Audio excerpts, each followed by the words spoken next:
Para petani sawit di Indonesia menderita. Saat ini harga buah tandan segar masih anjlok. Petani sawit rugi akibat kebijakan Menteri Perdagangan Lutfi sebelumnya. Bagaimana tidak kacau, waktu itu hanya dalam waktu beberapa bulan kebijakannya gonta-ganti terus. Mulai dari penyeragaman harga jual minyak goreng, produsen dipaksa jual rugi, sampai dengan kebijakan pelarangan ekspor. Padahal pasar itu punya mekanismenya sendiri. Ketika mekanisme itu rusak, akhirnya muncul ketidakseimbangan. Itulah yang sekarang terjadi pada industri minyak sawit Indonesia. Akibat pelarangan ekspor minyak sawit itu, kontrak-kontrak penjualan ke luar negeri batal karena tidak bisa dipenuhi. Para pembeli itu akhirnya beralih ke produk minyak nabati yang lain. Misalnya ada yang beralih ke minyak bunga matahari, kanola, kedelai, dan banyak lagi. Itu dari sisi eksportir dan produsen. Sementara bagi para petani sawit mengalami nasib yang tidak kalah buruk. Bahkan ada kabar sedih.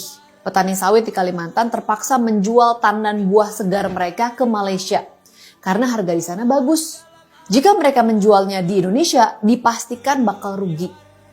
Pertanyaannya kemudian, kebijakan apa yang diambil Kementerian Perdagangan untuk mengatasinya? Sampai hari ini belum ada kebijakan yang jitu untuk memulihkan industri kelapa sawit. Petani kelapa sawit terpuruk, para produsen merugi, kehilangan kontrak pembelian, negara pun kehilangan sekitar 1/4 sumber pendapatannya. Kesalahan mengambil kebijakan jangka pendek akhirnya berbuntut panjang. Pelarangan ekspor CPO berakibat fatal dan berdampak sistemik. Sekalipun larangan ekspor sudah dicabut, permintaan terhadap CPO Indonesia tidak bisa pulih dengan cepat. Para pembeli CPO biasanya menggunakan sistem kontrak jangka panjang.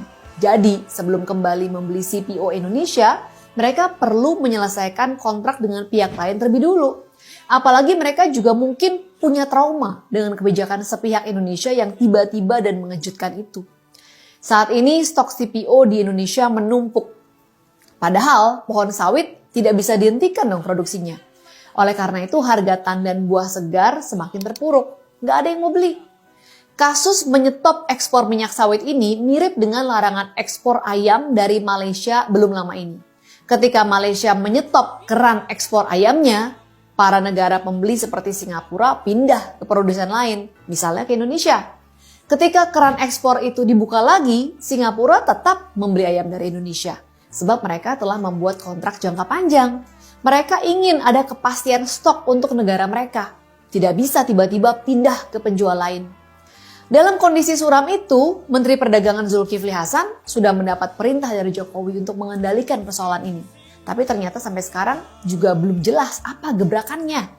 Apalagi kebijakan yang diambil pendahulunya berdampak fatal bagi ekosistem perdagangan sawit kita. Kejadian ini menjadi pelajaran yang mahal buat kita semua. Jangan membuat kebijakan emosional dan sesaat, karena efeknya bisa berkepanjangan. Padahal CPO menyumbang 1/4 dari pendapatan Indonesia. Akibat kebijakan Lutfi yang dulu, industri sawit kita jadi rusak sampai sekarang. Akhirnya pihak yang paling dirugikan adalah petani sawit juga. Kini para petani sawit kita sedang menderita. Semoga segera ditemukan terobosan untuk menstabilkan persoalan minyak sawit ini. Mungkin Pak Jokowi harus turun tangan sendiri. Karena menteri saja mungkin tidak cukup untuk mengurus persoalan pelik ini. Apalagi jika menterinya tidak cukup punya nyali dan cenderung mencari kambing hitam. Kita berjumpa lagi dalam Sis Grace on Mic selanjutnya.